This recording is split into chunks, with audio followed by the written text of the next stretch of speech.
नमस्कार दोस्तों, स्वागत है आप सभी का हमारे यूट्यूब पीसीबी रीना चैनल पर। आज हम आपके लिए लेकर आए हैं 10th क्लास बायोलॉजी में पाचन तंत्र। ये बहुत ही इम्पोर्टेंट टॉपिक है जो आप सभी को बार-बार यूपी बोर्ड में देखने को मिलता है।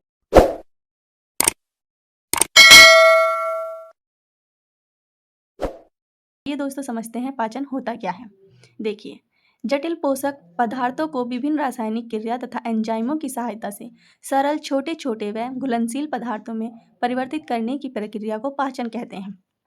देखिए दोस्तों, जो जटिल पोषक पदार्थ होते हैं, हम क्या करते हैं, जो भोजन खाते हैं वो क्या होता है, जटिल पदार्थ होते हैं और हम उसको जब खाते हैं तो क्या करते हैं, पहले छोटे-छोटे बाइट्स में लेते हैं, टुकड़ों में तोड़ते हैं, तो वो क्या हो जाता है, एंजाइमों की सहायता से क्या होता है, उसको सरल छोटे-छोटे टुकड़ों में डिवाइड हो जाता है और घुलनशील पदार्थों में परिवर्तित हो जाता है। तो यही प्रक्रिया क्या कहलाती है, पाचन कहलाती है, क्योंकि पहले हम उसको खाते हैं, फिर क्या करते हैं, हमारे मुँह में जाता है, जब वो बाइट हम लेते हैं, तो वो क्या होता है, हमारे मुँह में जो लार पाई जाती है, लार में एमाइलेज एंजाइम पाए जाते हैं।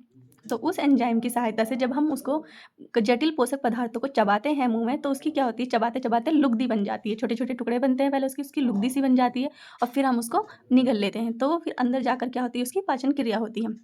तो यही जटिल पोषक पदार्थों को रासायनिक क्रिया तथा एंजाइमों की सहायता से सरल छोटे-छोटे टुकड़ों में करके क्या करते हैं, हम उसको घुलनशील पदार्थों में परिवर्तित करते हैं। तो यही क्रिया क्या कहलाती है, पाचन कहलाती है तथा इस प्रक्रिया को संपन्न करने वाले सभी अंगों का समूह पाचन तंत्र कहलाता है। और जो पाचन करने की क्रिया होती है उसमें क्या होते हैं, हमारे मुख्य अंग भाग लेते हैं और उन अंगों के समूह को जो एक साथ मिलकर क्रिया करते हैं, क्रिया करने में सहायता करते हैं, तो वो अंग क्या है, वो क्या कहलाता है, समूह पाचन तंत्र कहलाता है। ठीक है, आइए देखते हैं मानव पाचन तंत्र में मुख्य सहायक अंग निम्नलिखित कौन-कौन से हैं। तो देखिए, मुख्य एवं मुखगुहा है, जहाँ से हम भोजन ग्रहण करते हैं। ठीक है, ग्रास नली है, यहाँ से अंदर जाता है भोजन हमारा आमाशय में, है ना। आमाशय से फिर कहाँ जाता है, छोटी आंत में जाता है, छोटी आंत से बड़ी आंत में जाता है और फिर इसके माध्यम से गुदा द्वार द्वारा अपशिष्ट पदार्थ बाहर निकल जाता है और जो हमारी बॉडी में एब्ज़ॉर्ब होता है, जिससे हमें एनर्जी होती है, वो एब्ज़ॉर्ब हो जाता है। ठीक है? तो देखिए दोस्तों, बात करते हैं।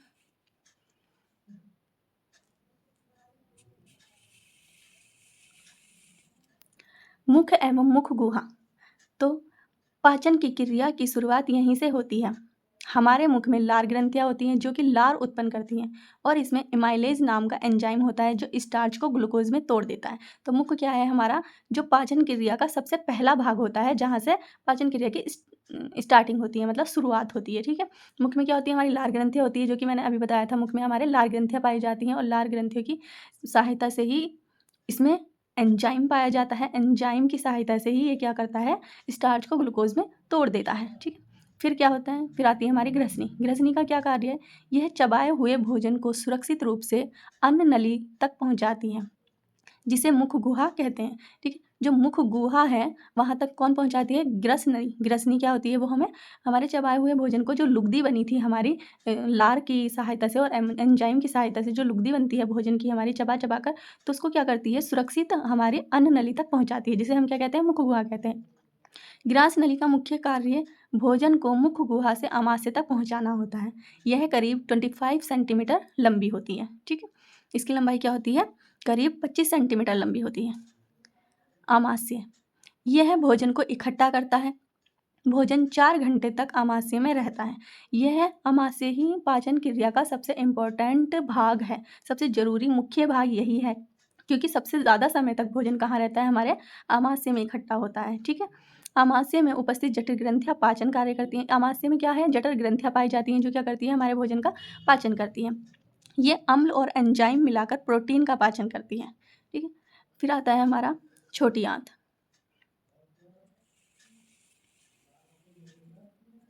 देखिए, यहाँ भोजन का पूर्ण पाचन होता है। छोटी आंत में क्या होता है, जो पूरा पाचन कहाँ होता है, हमारा छोटी आंत में होता है।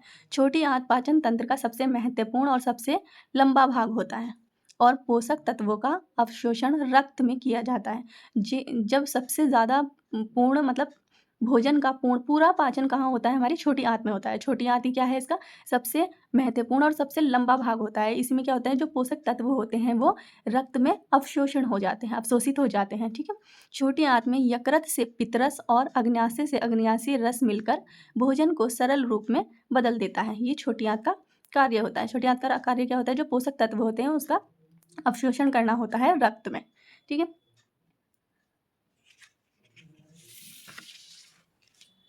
अब देखिए, बात करते हैं अब हम बड़ी आंत। बड़ी आंत, जो बिना पचा भोजन होता है उसे बड़ी आंत में भेज दिया जाता है। जो छोटी आंत में क्या होता है, हमारा भोजन का पाचन हो जाता है, पूर्ण तरीके से पाचन हो जाता है। और जो बिना पचा भोजन होता है वो कहाँ भेज दिया जाता है, बड़ी आंत में भेज दिया जाता है।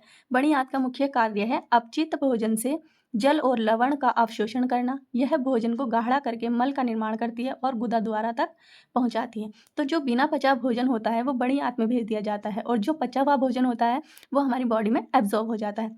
तो ये बड़ी आंत में क्या होता है, जो अपशिष्ट भोजन होता है तो उसमें से क्या करते हैं, जल और लवण का अवशोषण कर लेते हैं, ठीक है। और फिर उसको क्या बनाते हैं, उसको गाढ़ा बना देते हैं, मल का निर्माण कर देते हैं गाढ़ा बनाकर, और फिर उसको गुदा द्वार तक पहुंचा देते हैं। तो गुदा द्वार का मुख्य कार्य, गुदा द्वार का मुख्य कार्य मल को शरीर के बाहर निकालना होता है। तो जो अपशिष्ट पदार्थ होते हैं, जो वेस्ट मटेरियल होता है हमारी बॉडी में, तो वो कहाँ से, गुदा द्वार द्वारा हमारी बॉडी से बाहर निकल जाता है। यह मल निष्कासन को नियंत्रित करता है और शरीर से अपशिष्ट पदार्थों को बाहर निकलने में सहायता करता है, ठीक है। ये था हमारा थ्योरी थी, ये तो हमारी। अब देखिए डायग्राम दोस्तों, ये सबसे मोस्ट होता है डायग्राम, क्योंकि बार बार पूछा जाता है। और सबसे इम्पोर्टेंट बात ये है कि आपकी हेडिंग और डायग्राम बहुत ज़्यादा मायने रखता है यूपी बोर्ड में। अगर आपने चित्र बना दिया और उसकी हेडिंग सही लिखी है तो आपको 100% पूरे में से पूरे नंबर मिलेंगे। तो देखिए दोस्तों, ये हमारा पाचन तंत्र का डायग्राम है। ये है हमारा मुख, जो हमारे पाचन तंत्र का, पाचन क्रिया का सबसे पहला भाग होता है। यहीं से भोजन हमारा कहाँ जाता है, ग्रसिका में जाता है, ग्रसनी में जाता है, और ग्रसनी के माध्यम से आमाशय में जाता है, जहाँ सबसे ज़्यादा लंबे समय तक भोजन कहाँ रहता है, इकट्ठा रहता है। फिर कहाँ जाता है हमारा भोजन, इसके बाद आमाशय के बाद जाता है हमारी छोटी आंत में। छोटी आंत में ही हमारा पूर्ण पाचन हो जाता है, और जो अपशिष्ट पदार्थ होता है वो कहाँ चला जाता है, हमारी बड़ी आंत में चला जाता है, ठीक है। बड़ी आंत में क्या होता है, जो अपशिष्ट पदार्थ होते हैं उसमें से जल और लवणों को अवशोषण किया जाता है। लवणों का क्या किया जाता है, अवशोषण किया जाता है। और जो बचा हुआ मल के रूप में बचा हुआ अपशिष्ट पदार्थ होता है वो गुदा द्वार द्वारा बाहर निकल जाता है। और ये हमारा पित्ताशय है। पित्ताशय से क्या होता है, पित्तरस निकलता है, ठीक है। डायग्राम बहुत ही इम्पॉर्टेंट है। अगर आपने ये चित्र अच्छे से बनाया तो आपको 100% नंबर मिलेंगे। तो ये था हमारा मानव पाचन तंत्र। अगर आपको हमारी वीडियो पसंद आई है तो लाइक करिए, चैनल को सब्सक्राइब करिए, और कमेंट में बताइए कि नेक्स्ट वीडियो किस टॉपिक पे चाहिए। धन्यवाद।